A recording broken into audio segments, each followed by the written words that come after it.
जय श्री सीताराम मित्रों।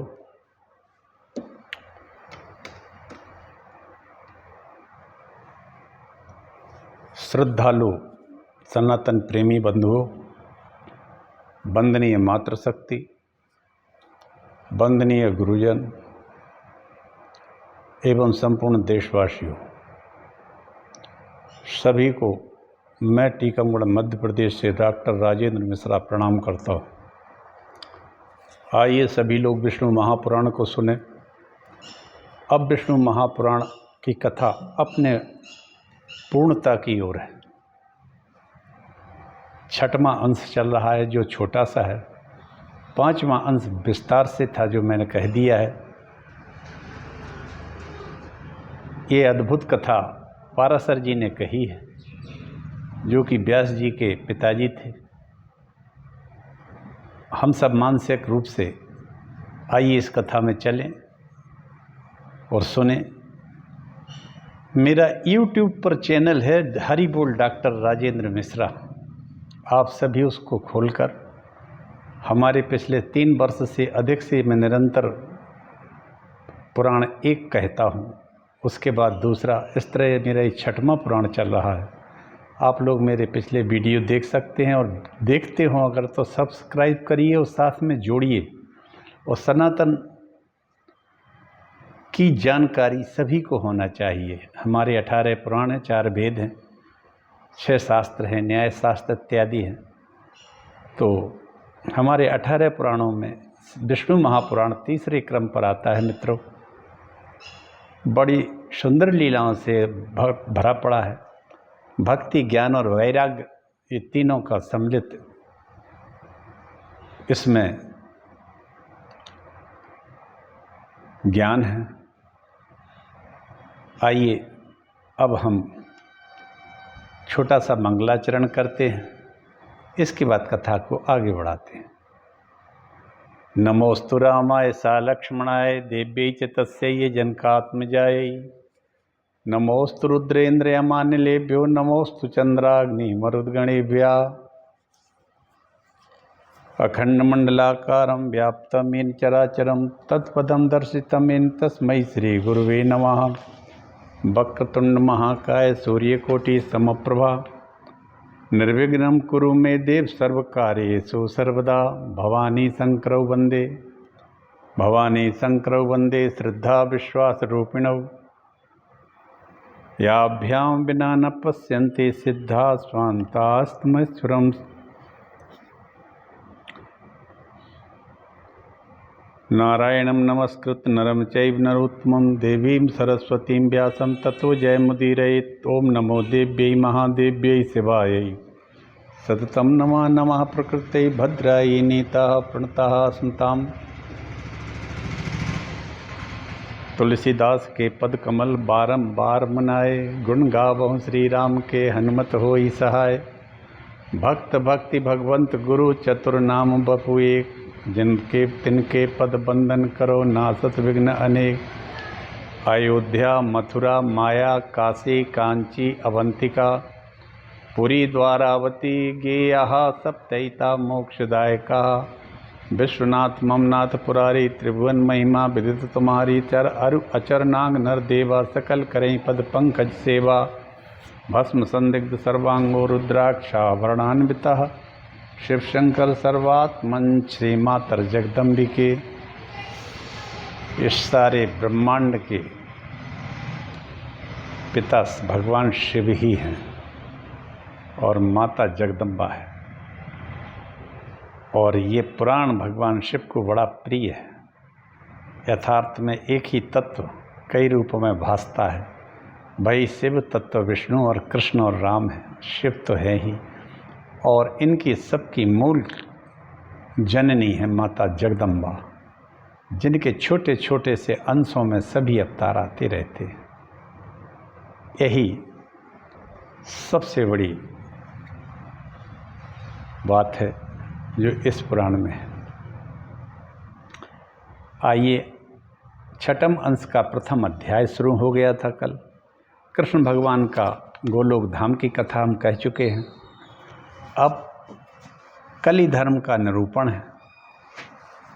कलयुग में क्या होगा वो हमने कल से शुरू कर दिया था कि आगे चलकर धर्म विवाह खत्म हो जाएंगे, वर्ण धर्म खत्म हो जाएंगे और चारों तरफ एक अराजकता का एक पशु जैसा माहौल हो जाएगा। मित्रों, एक कलिकाल की सबसे बड़ी विशेषता है काम, क्रोध और सबसे बड़ा पाप जो है वो है लोभ। ये पूरे तात तीन अति प्रबल खल, रामायण में गोसाई जी लिखते हैं, तात तीन अति प्रबल खल, काम क्रोध और लोभ। ये तीन खल हैं, प्रबल खल हैं और ये मुनियों के अंदर एक निमिष में क्षोभ पैदा कर देते, उनका पतन कर देते।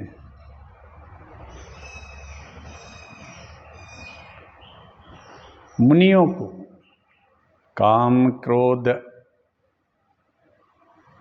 तात तीन अति प्रबल खल, काम क्रोध और लोभ। मुनि विज्ञान ही ज्ञान नन करत निमिष महु छो। ज्ञानियों विज्ञानियों मुनियों के मन में भी एक क्षण के अंदर ये क्षोभ पैदा कर देते हैं। ये प्रबल खल हैं, लक्ष्मण जी से कहते हैं रघुनाथ जी। चलिए, तो आश्रम इत्यादि तो खत्म हो जाएंगे, ब्राह्मण भी धर्म से च्युत हो जाएंगे। पूजिए सोचिए विप्र जो वेद विहीना, तज निज धर्म विषय लवलीना। ब्राह्मण अपने धर्म को छोड़ के कुमार्ग पर जाएंगे, मदिरा पान करेंगे और विषयों में आसक्त हो जाएंगे। सोचिए नृपति नीति न जाना, जेहि न प्रजा प्रिय प्राण समाना। और क्षत्रियों की भी ऐसी दुर्गति होगी कि ये नीति को छोड़कर दुष्टता के कर्म करने लगेंगे। ये स्थिति क्षत्रियों की हो गई। सोचिए वयस कृपण धनवानु, और वैश्य जो होंगे बड़े भारी लोभी हो जाएंगे धनवान होते हुए पे भी, वो भी दुर्गति को प्राप्त होंगे। सोचिए शूद्र विप्र अवमानी, मुखर मान प्रिय ज्ञान गुमानी।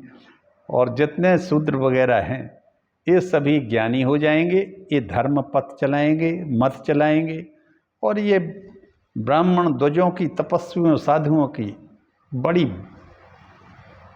आलोचना करेंगे, बुराई करेंगे, गालियां देंगे। और गालियां देना आजकल आप देख ही रहे हैं, सवर्णों को गालियां देना एक फैशन बन गया है। इन पार्टियों को, इन सत्ताधीशों को, क्षेत्रीय पार्टियां केवल ब्राह्मणों को गाली दे के ही सत्ता में आ गई हैं। डीएमके पार्टी है कोई दक्षिण भारत में, उसका एक नेता तो कहता है कि सभी सनातन धर्म को खत्म कर दो, नष्ट हो जाने दो, मार दो इनको।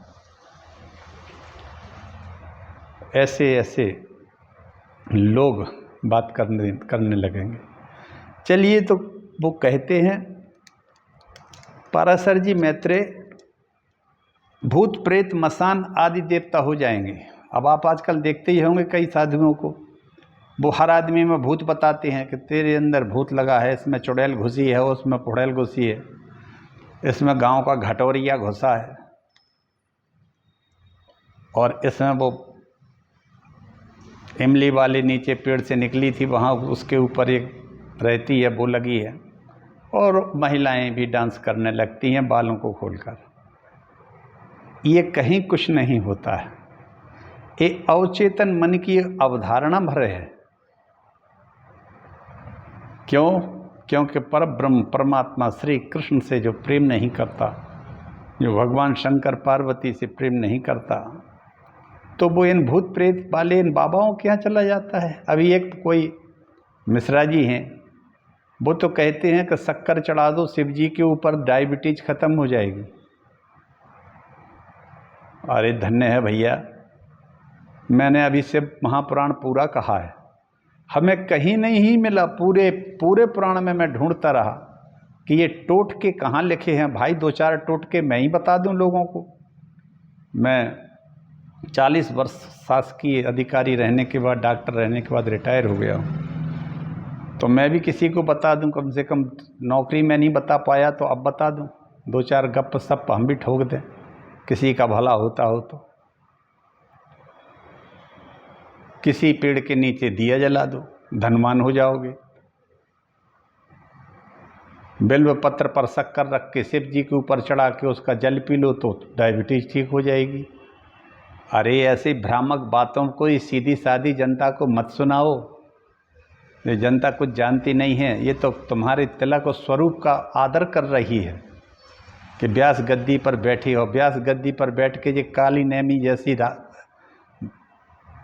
अपना स्वरूप मत बनाओ। काली नेमी ने भी बना लिया था राक्षस वो, और उससे तो हनुमान जी भी संदेह में पड़ गए थे कि ये काली नेम है कि महात्मा है। इस तरह की हरकतें बहुत सारे बाबा कर चुके हैं। कोई खीर खिलाता था, खीर खाओ खीर खाओ, पता लगा कि वो डायबिटिक हो गया, वो था ही नहीं।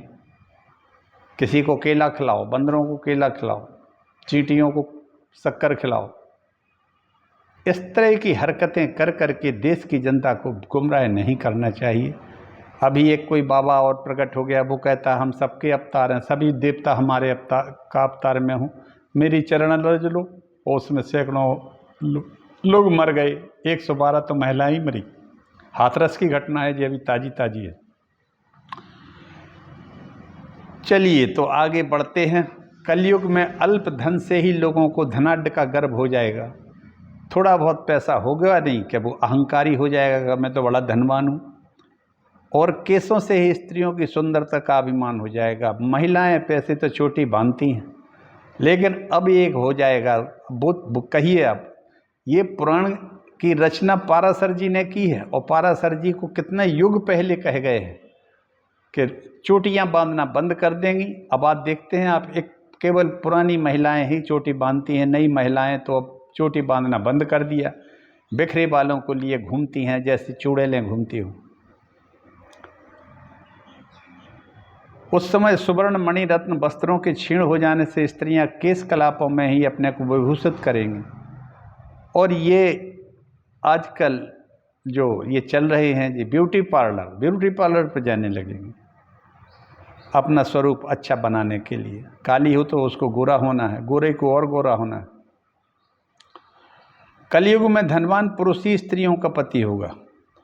जो मनुष्य चाहे कितना ही निंद हो, अधिक धन देगा, वही लोगों का स्वामी होगा। वही दान का संबंध है, स्वामित्व का कारण होगा, कुलीनता नहीं। अब कुलीनता खत्म हो जाएगी इस कलयुग में। कुलीन कोई नहीं रहेगा, केवल धन वाला कुलीन होगा, और धन वाले के साथ स्त्रियां भी लग जाएंगी। आप देखते होंगे कितनी स्त्रियां आजकल के इन धनवान बाबाओं के यहाँ इनके चरणों में लौटती हैं, उनके पैर खुजलाती हैं। कोई पैर दबा रही हैं तो कोई बाबा पैर दबवा रहा है, जबकि इस मात्र शक्ति से कभी पैर छुलवाना भी नहीं चाहिए। विद्या समस्तास्तौ वेदि देवी भेदा स्त्रिया समस्ता सकला जगत्सु। हमारी दुर्गा सप्तशती में 11वें अध्याय में कहा है कि ये सारी विद्याएं संसार में ये भगवती का स्वरूप हैं, और संपूर्ण स्त्रियां जितनी भी हैं ये उन्हीं का अंश है। कभी भी नहीं सब छुलवाना चाहिए, मात्र शक्तियाँ। इसलिए कभी भी महिलाओं से पैर नहीं छुलाना चाहिए, क्योंकि महिला है आद्या शक्ति, और वो उसी से ही इस मनुष्य का जन्म होता है, या कहें कि वो वही जन्मदात्री है। माता से कहीं पैर नहीं छुलाना चाहिए, पुत्री से पैर नहीं छुलाना, क्या छुलाना, वो शक्ति स्वरूपा है। लेकिन बड़े बड़े महात्मा पैर आगे बढ़ा के नालायकों की तरह कर देते हैं कि पैर छूते रहो, इसकी रज लेते रहो, चाटते रहो। इसको शर्म नहीं आती इन लोगों को। जो मात्र शक्ति हमें पूजनीय है, वंदनीय है, उसी को हम भोग विलास की और न जाने क्या कहें, हम कहते नहीं बनता है यहाँ से। कली में सारा द्रव्य संग्रह घर बनाने में समाप्त हो जाएगा, और हर व्यक्ति घर बनाएगा। क्यों? बेखट्टा तो उसको रहनी नहीं है। संयुक्त परिवार टूट जाएंगे, स्वच्छंदता आ जाएगी, स्वतंत्रता आ जाएगी, और वो घर बनाने में अपने पति को प्रेरित करेगी और पति मर जाएगा घर बनाते बनाते, जीवन उसका उसी में निकल जाएगा। कहीं कोई भगवान का भजन नहीं करेगा, बुद्धि धन संचय में लग जाएगी, आत्मज्ञान नहीं होगा। ज्ञानी तो होंगे लेकिन कैसे हम पैसा कमाएं, कितना भ्रष्टाचार करें, कितनी बड़ी नौकरी प्राप्त करें, किस तरह से लूट लें लोगों को, बस इसी में अपनी बुद्धि पूरी लगा देगा। सारी संपत्ति उपभोग में नष्ट की जाएगी, उससे अतिथि सत्कार ना होगा, वास्तव में पुण्य नहीं होगा और भोगों में अपने पैसे को बर्बाद करेंगे। जितना अधिक से अधिक सुविधाएं जुटा सकें उतनी जुटाएंगे और ऐसे जुटाते जुटाते अंत में मुक्ति धाम को चले जाएंगे, मुक्त हो जाएंगे। भगवान का एक बार स्मरण हृदय से नहीं कर सकते हैं। क्यों? क्योंकि पड़े हैं, एसियों में पड़े हैं, निकल ही नहीं रहे। उस पैसे का उपयोग केवल नालायकी और मूर्खता के अलावा और किसी काम में नहीं होगा। कलिकाल में स्त्रियां सुंदर पुरुष की कामना से स्वेच्छाचारिणी हो जाएंगी। अब औरतों के लिए केवल सुंदर पुरुष चाहिए है, उसको ज्ञानी, समझदार, कुलीन ऐसा नहीं चाहिए, सुंदर चाहिए, चाहे वो कोई भी हो। तो वो सुंदर पुरुषों की चाह में ये भागती फिरेंगी और स्वेच्छाचारिणी हो जाएंगी, स्वच्छंद जीवन व्यतीत करेंगी। सबको जॉब चाहिए। जॉब क्या चाहिए है? स्वच्छंदता चाहिए, ताकि हम स्वच्छंद आचरण कर सकें किसी तरह से भी और अनेक शादियां कर सकें। इससे तलाक, उससे तलाक, अरे भगवान क्या होगा इसका। कलयुग में सुहृदों के प्रार्थना करने पर भी लोग एक एक दमड़ी के लिए स्वार्थ हानि नहीं करेंगे। कितना ही हम हाथ जोड़ें कि हमें हमारा हिस्सा दे दो, लेकिन हमारे ही घर के हमारे चाचा बाबा हमें हमारा ही हिस्सा नहीं देंगे, भाई भी नहीं देंगे। कितना ही हम अत्यंत दुख में हों, कितने ही हम दरिद्र स्थिति में हों, लेकिन वो अपना तो देंगे ही नहीं, वो हमारा जो है वही नहीं देंगे, वही खा लेंगे। इस तरह का शूद्र आदि समानता का दावा करेंगे और दूध देने के कारण ही गौओं का सम्मान होगा। और अब तो गायों का सम्मान भी खत्म हो गया है। आ गया है कलयुग पूरी तरह से। संपूर्ण प्रजा क्षुधा की व्यथा से व्याकुल हो जाएगी। कहीं पर वर्षा नहीं होगी तो कहीं ज़्यादा होगी। मनुष्य अन्न का अभाव होने से तपस्वियों के समान केवल कंद मूल और फल आदि के सहारे ही रहेंगे। अनावृष्टि के कारण दुखी होकर आत्मघात, आत्महत्याएं भी अब करेंगे कलयुग में। पहले आत्महत्या कोई नहीं करता था, अब तो रोज ही पेपर में सुनते हैं कि 2-4 लड़कों ने कोटा में, किसी ने सेल्फी लेते में छलांग लगा दी और आत्महत्याओं करने का भी एक दौर शुरू हो जाएगा और अकारण ही लोग काल के मुख में चले जाएंगे। कलयुग में असमर्थ लोग सुख और आनंद के नष्ट हो जाने से सर्वथा दुर्भिक्ष और क्लेश होंगे। कमजोर आदमी इसमें बहुत दुखी होगा। कली के आने पर लोग बिना स्नान किए भोजन करेंगे। अग्नि देवता अतिथि का पूजन तो कोई क्या करेगा, अब नहीं करेंगे और ना पिंडोदक क्रिया ही करेंगे। अपने पितरों का भी कोई ध्यान नहीं रखेगा। उस समय स्त्रियां विषय लोलुप, छोटे शरीर वाली, अति भोजन करने वाली, अधिक संतान पैदा करने वाली हो जाएंगी। एक एक औरत के 10-10, 12-12 बच्चे होंगे और कर रही हैं। मंद भाग्य होंगी। संतान जो पैदा करेंगी वो संतान भी मंद भाग्य और मूर्ख होगी। वे दोनों हाथों अनादर करेंगी, पति का अनादर करेंगी। कलयुग की स्त्रियां पेट पालने में तत्पर, क्षुद्र चित्त वाली होंगी। क्षुद्र चित्त, बहुत घटिया, छोटी सोच हो जाएगी। अपने ही बच्चों का ध्यान रखना, अपने ही बच्चों को अच्छा कहना, दूसरे के बच्चों को बिल्कुल निंदनीय दृष्टि से देखना, उनके साथ वही इस तरह की हो जाएंगी। क्षुद्र चित्त वाली, शारीरिक सोच से हीन, कटु और मिथ्या भाषण करने वाली हो जाएंगी। कुलांगनाएं निरंतर दुष्चरित्र पुरुषों की इच्छा रखने वाली और दुराचारणी हो जाएंगी तथा पुरुषों के साथ असद व्यवहार करेंगी। इस तरह की औरतें अब हो जाएंगी दुष्ट चरित्र, वैश्यावृत्ति फैल जाएगी पूरे अधिकांश लोगों में। ब्रह्मचारीगण वैदिक व्रत आदि से हीन रहकर ही वेदाध्ययन करेंगे। वेदाध्ययन तो ब्रह्मचारी लोग करेंगे, लेकिन वैदिक व्रत आदि से हीन रहकर, काय के लिए? कमाई के लिए। गृहस्थगण ना तो हवन करेंगे, ना सतपात्र को उचित दान देंगे। वानप्रस्थ बंद हो जाएगा। ग्राम्य भोजन के स्वीकार करेंगे। सन्यासी अपने मित्र आदि के स्नेह बंधन में ही बंधे रहेंगे। सन्यासी जो जिन्होंने घर त्याग दिया है, ये 5 स्टार होटलों में रहेंगे और 5 स्टार होटलों में रह के सन्यासी कहलाएंगे। एसी गाड़ियों में घूमेंगे, अच्छे मोटे मोटे हाथ पैर पेट लटकेंगे इनके, खूब छानेंगे माल छानी। वाह! आप देखिए वृंदावन में क्या कहते हैं महाराज, तब मलाई तस्मई मालपुआ खा खा के, हा, क्या बात है। और वहीं आके औरतें भी वहीं घुसती हैं उन्हीं के बीच में, वो भी करेंगी डांस, भगवत कथा के बीच में डांस कर रही हैं। हा, क्या बात है। मोक्षदायिनी कथा है भगवान भागवत की, श्रीमद् भागवत मोक्षदायिनी है। परीक्षित मोक्ष गए थे इस कथा को सुन के। तो परीक्षित, जिस व्यक्ति को 1-8 दिन के अंदर अंदर शरीर त्याग के मोक्ष जाना हो, वो डांस करेगा क्या? लेकिन हमारी तो महिलाएं ऐसे डांस करती हैं जैसे फिल्मी दुनिया की श्रीदेवी वगैरह करती थी, हेमा मालिनी, ऐसे ऐसे डांस करती हैं, इनसे अच्छा नृत्य करती हैं। क्या बात है। और दुराचारणी हो जाएंगे। ब्रह्मचारी गण वैदिक व्रत आदि से हीन रहकर ही वेदाध्ययन करेंगे। गृहस्थ गण ना तो हवन करेंगे, ना सत्पात्र को उचित दान देंगे।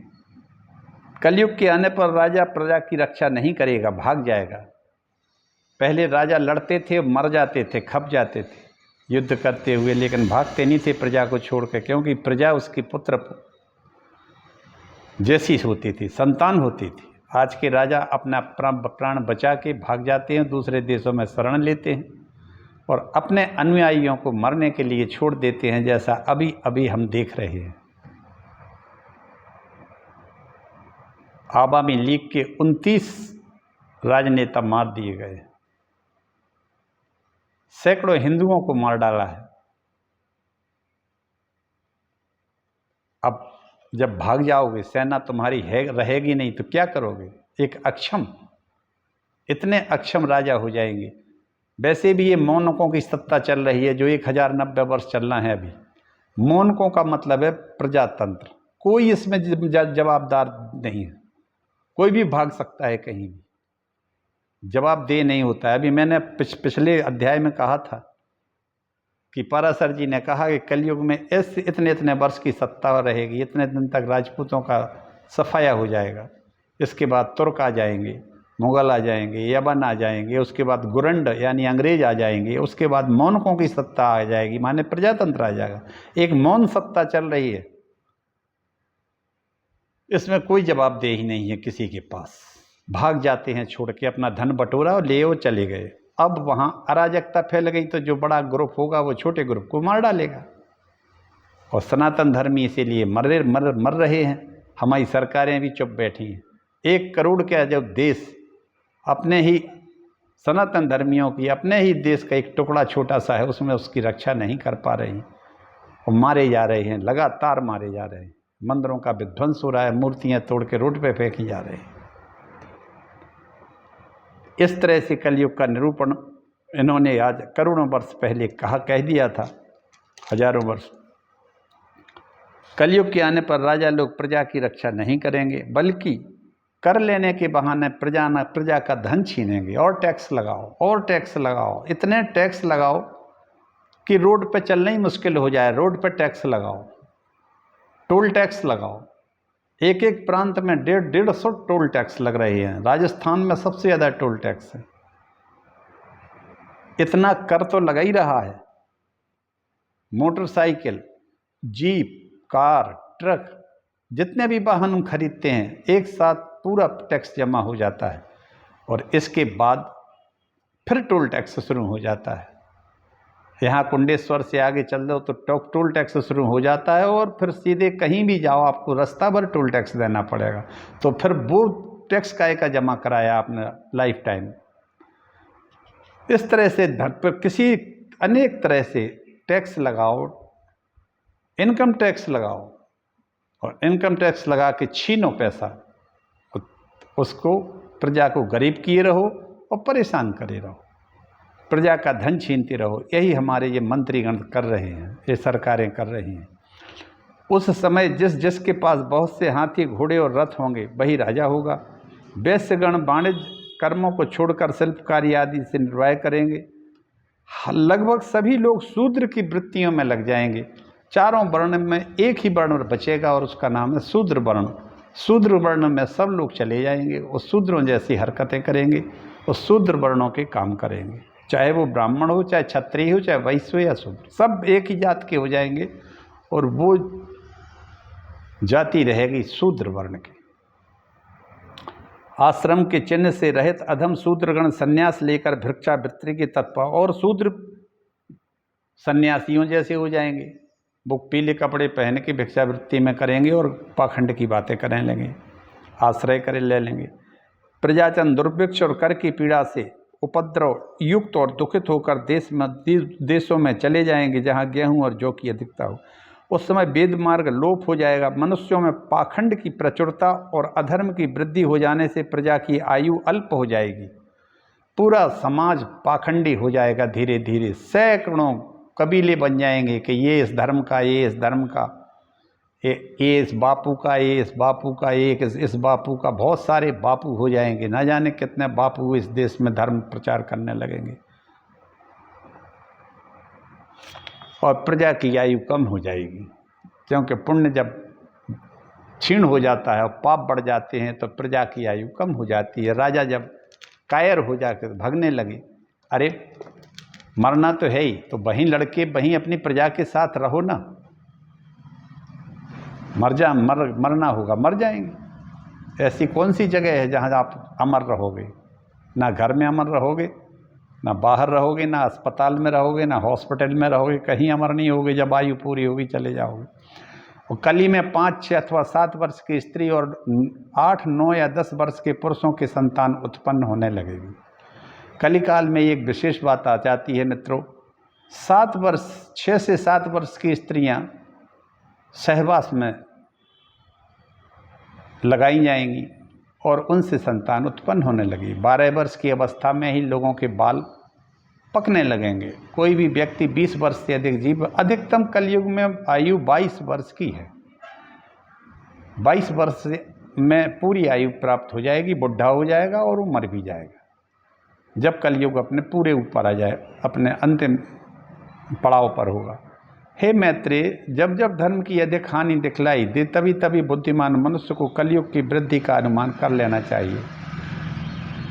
पराशर जी कहते हैं मैत्रेय से, महात्माओं से, कि जब जब अधर्म बहुत अधिक बढ़ने लगे तब समझ लो कि कलयुग अपने पूरे वृद्धि की ओर चल रहा है। हे मैत्रेय, जब जब पाखंड बड़ा हुआ दिखे तभी तभी महात्माओं को कलयुग की वृद्धि समझनी चाहिए। जब वैदिक मार्ग का अनुसरण करने वाले सत्पुरुषों का अभाव हो तभी तभी बुद्धिमान मनुष्य कल की वृद्धि जाने, क्योंकि कलयुग में सत्पुरुष नहीं मिलते फिर। हे मैत्रेय, जब धर्मात्मा पुरुषों के प्रारंभ किए हुए कार्यों में असफलता हो तब पंडित जन कलयुग की प्रधानता समझ ले। पुरुषोत्तम का लोग यज्ञों द्वारा यजन जब ना करें, भगवान श्री हरि कृष्ण का यजन ना करें, तब तब कलि का प्रभाव समझ लेना चाहिए। जब वेदवाद में प्रीति का अभाव हो, पाखंड में प्रेम हो, बुद्धिमान प्राज्ञ पुरुष कलयुग को बड़ा हुआ जाने। जब वैदिक सभ्यता नष्ट होने लगे तब समझ लो कलयुग अपनी वृद्धि की ओर बढ़ रहा है। हे मैत्रेय, कलयुग में लोग पाखंड के वशीभूत हो जाएंगे, विष्णु का पूजन नहीं करेंगे, पाखंड के वशीभूत होकर कहेंगे इन देव, इन ब्राह्मणों में, विष्णु में, वेद में, जल में होने वाले शौच आदि में क्या रखा है, ये तो सब पाखंड है। ब्राह्मणों को पाखंडी कहेंगे, वेदों को पाखंड कहेंगे, सबको पाखंड कहेंगे, भगवान विष्णु को पाखंड कहेंगे, मंदिरों को पाखंड कहेंगे। कल के आने पर वृष्टि कम हो जाएगी। कली के आने पर धान्य अत्यंत छोटे हो जाएंगे, बकरियों का दूध मिलेगा और खसी एकमात्र अन्नरूपण है। एक मुनिश्रेष्ठ, कलयुग में सास ससुर ही लोगों के गुरुजन हो जाएंगे। हृदय हारिणी भार्या तथा साले ही सुहृद होंगे। लोग ससुर के अनुगामी होकर कहने लगे कौन किसका पिता है और कौन किसकी माता। सब पुरुष अपने कर्म के अनुसार जन्नते और मरते हैं, ऐसा ज्ञान बांटेंगे। ससुराल पक्ष में ज़्यादा रहेंगे, माता पिता को मानेंगे नहीं। ये कलयुग की सबसे बड़ी एक विडंबना है, प्रभाव है। और कहेंगे सब अपने अपने कर्मों से पैदा हो रहा है, कोई किसी को नहीं पैदा कर रहा। कहने का मतलब माता पिता का अपमान करेंगे, यह कहकर कि हम तो अपने कर्मों से तुम्हारे यहाँ पैदा हुए। यही कहोगी तुम्हारी मजबूरी थी हमें पैदा करना, यही कहोगी तुम लोग तो एंटरटेनमेंट कर रहे थे हम पैदा हो गए। इस टाइप की बातें, इस तरह की बातें कलयुग में होने लगेंगी। और हम देख भी रहे हैं कि लोग बाग ऐसी बातें करने लगे। उस समय अल्प बुद्धि पुरुष बारंबार वाणी मन शरीर के दोषों के वशीभूत होकर प्रतिदिन पुनः पुनः पाप कर्म करेंगे। एक से एक बढ़ के पापी पैदा होंगे। जो अच्छे अच्छे जो पाप होते हैं उनसे भी ऊंचे ऊंचे दर्जे के पापों की खोज करके पाप करेंगे। छोटी बच्चियों पर बलात्कार करेंगे, छोटे बच्चों को का प्राण हरण करेंगे, गायों को जानवरों की चोरी करके उनको काट के खा लेंगे, चौराहे पर ही खा लेंगे। अभी केरल में तो एक चौराहे पर एक गाय को काट के सब लोगों ने बना के चौराहे पर खाया था। एक हथनी के मुख के अंदर अनन्नास के फल के भीतर एक बहुत बड़ा बम रख के और हथनी को खिला दिया, बम ब्लास्ट होता है और हथनी मर जाती है। मनुष्यों के द्वारा एक कुकृत्य हो रहे हैं। अब आज वायनाड में बादल फटा और सैकड़ों लोग समा गए। वहीं तो एक मंत्री के पुत्र कह रहा था बहुत बड़ा कि सनातन धर्म को ख़त्म कर दो, सनातनियों को मार डालो। अरे ऐसा होता है कहीं? तो तुम राज्य कर रहे हो, शासक वर्ग में बैठे हो। इस तरह से कलयुग में सभी तरह के दुख उपस्थित हो जाएंगे। शक्ति शौच और लज्जाहीन पुरुष को जो दुख हो सकते हैं कलयुग में होंगे। स्वाध्याय बसटकार कोई नहीं करेगा, कोई इन पुस्तकों को नहीं पढ़ेगा, स्वाध्याय कोई नहीं करेगा, क्योंकि स्वाध्याय एक तप है। और पढ़ाई होगी ऐसी जो सिर्फ ज्ञान लगेगा पूरा पैसे कमाई के लिए। कलेक्टर बनेंगे, कंडक्टर बनेंगे, डॉक्टर बनेंगे, और जब बनेंगे तो ठीक है, भ्रष्टाचार करने के लिए बनेंगे।